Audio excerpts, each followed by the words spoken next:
Hello guys, welcome to Ask Fit Guru. Guys, जैसा कि आप सब जानते हैं कि हम एक सीरीज स्टार्ट कर रहे हैं जो कि एनाबॉलिक एंड्रोजेनिक स्टेरॉइड्स पे है, all those performance enhancing drugs. So guys, ये स्टार्ट करने के पहले मैं आपको बताना चाहता हूँ कि व्हाट इज स्टेरॉइड्स। अगर आपसे कोई पूछे कि स्टेरॉइड है क्या, तो आप कैसे डिफाइन करोगे उसको। स्टेरॉइड गाइस, ये एक केमिकल सब्सटेंस है जो हमारे बॉडी में बनता है, नेचुरली बनता है। और अब स्टेरॉइड्स दो तरीके के होते हैं, जनरली दो तरीके के स्टेरॉइड्स होते हैं गाइस। एक है anabolic steroids, anabolic androgenic steroids, और एक होता है कॉर्टिकोस्टेरॉइड्स। सो अब इनमें डिफरेंस क्या है। एनाबॉलिक स्टेरॉइड्स जो होते हैं वो प्राइमरीली टेस्टोस्टेरोन और इसके डेरिवेटिव्स को बोला जाता है। टेस्टोस्टेरोन हार्मोन जो मेल हार्मोन है, और आप सब जानते हो कि वो मेल्स और फीमेल्स दोनों में बनता है। फीमेल्स में कम बनता है, मेल्स में इसकी मात्रा ज़्यादा होती है। और उससे जितने भी बाकी टेस्टोस्टेरोन से जो भी कंपाउंड्स डिराइव किए जाते हैं, तो इन सभी को एनाबॉलिक एंड्रोजेनिक स्टेरॉइड्स में रखा जाता है।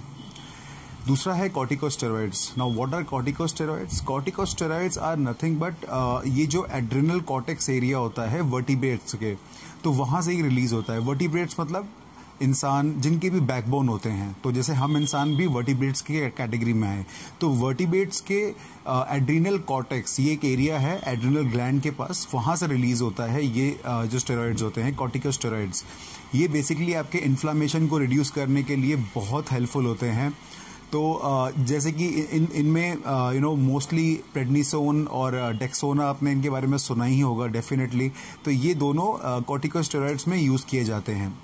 तो अब हम बात करेंगे गाइस एनाबॉलिक एंड्रोजेनिक स्टेरॉइड्स के बारे में, बिकॉज जो स्पोर्ट्स इंडस्ट्री है, जो भी फिटनेस इंडस्ट्री है, इसमें सबसे ज़्यादा अब्यूज़ किया जाता है वो है एनाबॉलिक एंड्रोजेनिक स्टेरॉइड्स, जो कि टेस्टोस्टेरोन बेस्ड होते हैं। तो गाइज, जब हम बात करते हैं एनाबॉलिक एंड्रोजेनिक स्टेरॉइड्स की, तो हमें ये समझना बहुत ज़रूरी है कि इन्हें एनाबॉलिक एंड्रोजेनिक क्यों बोला जाता है। तो गाइज, एनाबॉलिक का मतलब होता है बिल्ड करना, मतलब चाहे वो मसल्स हो, क्योंकि एनाबॉलिक स्टेरॉइड्स मसल्स बिल्ड करते हैं, बोन डेंसिटी बिल्ड करते हैं, तो इसलिए इनको एनाबॉलिक का मतलब एक ये दिया गया है नाम, एनाबॉलिक उन्हें कैटेगरी में रखा गया है। और एंड्रोजेनिक इसलिए क्योंकि ये एनाबॉलिक स्टेरॉइड्स जो होते हैं ये सेकेंडरी मेल कैरेक्टरिस्टिक्स को भी बढ़ाते हैं, जैसे कि आपका दाढ़ी आना, आपके वॉइस का भारी होना, आपके सेक्स ड्राइव, आपके ऑर्गन्स का सेक्सुअल ऑर्गन्स का डेवलपमेंट होना, ये सारे सेकेंडरी मेल कैरेक्टरिस्टिक्स में आते हैं। तो ये एनाबॉलिक स्टेरॉइड्स इसको फैसिलिटेट करते हैं, इसलिए इनको एंड्रोजेनिक की श्रेणी में भी रखा गया है। तो ये तो हो गया गाइस एनाबॉलिक एंड्रोजेनिक क्यों बोला जाता है, आप समझ गए। अब बात करते हैं टेस्टोस्टेरोन की, जो कि प्राइमरी एनाबॉलिक एंड्रोजेनिक स्टेरॉइड है। गाइस, टेस्टोस्टेरोन जैसे कि आप सब जानते हैं कि हमारे मेल्स में और फीमेल्स में कम सीक्रेट होता है उनकी ओवरीज से, लेकिन मेल्स में टेस्टिकल से जो प्रोड्यूस होता है, और सबसे ज़्यादा जो डोमिनेंट हार्मोन है वो टेस्टोस्टेरोन है। जितने भी आपके एक मेल का जो कैरेक्टरिस्टिक होता है, चाहे वो उसका मसल मास का बिल्ड होना हो, बोन डेंसिटी, उसका वॉइस का डीपनिंग होना, उसके हेयर ग्रोथ, सब टेस्टोस्टेरोन पे निर्भर करता है। और अब बात करते हैं टेस्टोस्टेरोन और उसके डेरिवेटिव्स की। गाइस, डेरिवेटिव्स में टेस्टोस्टेरोन को जो बाकी जो एनाबॉलिक कंपाउंड्स हैं, जो टेस्टोस्टेरोन के डेरिवेटिव्स हैं, उनको 3 कैटेगरी में बांटा गया है। पहला टेस्टोस्टेरोन डेरिवेटिव्स, दूसरा नैंड्रोलोन डेरिवेटिव्स, और तीसरा dihydrotestosterone derivatives which is DHT। Guys, testosterone derivatives में जो भी स्टेरॉइड्स हैं वो टेस्टोस्टेरोन मॉलिक्यूल से ही उनको बनाया गया है, उनका फॉर्मेशन टेस्टोस्टेरोन मॉलिक्यूल से ही हुआ है। जैसे कि डायनाबोल विच इज मिथाइंद्रिस्टेनोलोन, आपका बोल्डेनोन अंडरसाइलेनेट विच इज इक्यूपोइज, मिथाइल टेस्टोस्टेरोन, टूरिनाबॉल, ये जितने भी एनाबॉलिक एजेंट्स हैं ये आपके टेस्टोस्टेरोन मॉलिक्यूल से ही निकले हैं, इसलिए इन्हें टेस्टोस्टेरोन डिराइव्ड स्टेरॉइड बोला जाता है। नैंड्रोलोन डिराइव्ड जो होते हैं वो नैंड्रोलोन से निकले हैं। Now what is nandrolone? Nandrolone जो कंपाउंड है वो टेस्टोस्टेरोन के जो मॉलिक्यूल में 19th पोजीशन पे कार्बन एटम को रिड्यूस करने से बनता है, जो है 19 nor testosterone which is nandrolone. ये ऐसे कभी 19 रिड्यूस्ड टेस्टोस्टेरोन भी बोलते हैं। तो अब ये नैंड्रोलोन होता है, ये एंड्रोजेनिक कम होता है, एनाबॉलिक ज़्यादा होता है। तो ये कैटेगरी में मोस्टली डेकाड्यूरेबोलिन आता है, आपका ट्रेनबोलोन आता है। Trenbolone is also derive from nandrolone itself, जो पेरेंट कंपाउंड है वो नैंड्रोलोन ही है। और तीसरा आता है this is meant which is testolone. तो ये 3 मेजर कंपाउंड्स हैं जो नैंड्रोलोन कैटेगरी में फॉल करते हैं।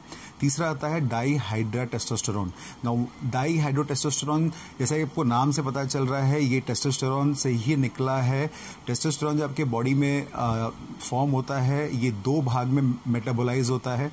एक होता है ईस्ट्रोजन विच इज फेमिनिन, एक होता है DHT dihydrotestosterone which is masculine. जितने भी मेल कैरेक्टरिस्टिक्स होते हैं वो DHT का होता है। ईस्ट्रोजन कम बनता है मेल के बॉडी में, बट उसके भी अपने बहुत सारे फंक्शन होते हैं जो हम किसी फिर दूसरे वीडियो में कवर करेंगे गाइज। तो DHT जो होता है ये काफ़ी ज़्यादा एंड्रोजेनिक होता है, क्योंकि ये सारे सेकेंडरी मेल कैरेक्टरिस्टिक्स को बिल्ड करता है। तो इस DHT के जो मॉलिक्यूल होता है, DHT के मॉलिक्यूल से फिर बाकी के स्टेरॉइड्स बनाए जाते हैं। तो उनके श्रेणी में आते हैं स्टेनाजोलोल है विच इज़ विंस्ट्रॉल, एनावर हो गया, ऑक्सैंड्रोलोन जिसे हम बोलते हैं, ऑक्सीमेथलोन हो गया विच इज़ एनाड्रोल, देन आपका हेलोटेस्टिन हो गया, प्रिमोबोलन हो गया, मैस्ट्रॉन हो गया, प्रोविरोन हो गया। ये सारे आपके DHT डिराइव्ड कंपाउंड्स हैं।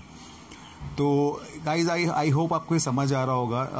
तो ये 3 कैटेगरी आपके हो गए, एक टेस्टोस्टेरोन, एक नैंड्रोलोन और एक आपका DHT।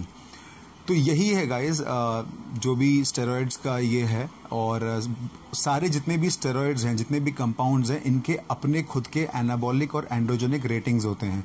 कोई स्टेरॉइड ज़्यादा एनाबॉलिक होता है, कम एंड्रोजेनिक होता है, कोई ज़्यादा एंड्रोजेनिक होता है, कम एनाबॉलिक होता है। जनरली DHT के से जो भी स्टेरॉइड्स निकले हैं वो ज़्यादा एंड्रोजेनिक होते हैं, एनाबॉलिक इतना नहीं होते, एंड्रोजेनिक ज़्यादा होते हैं।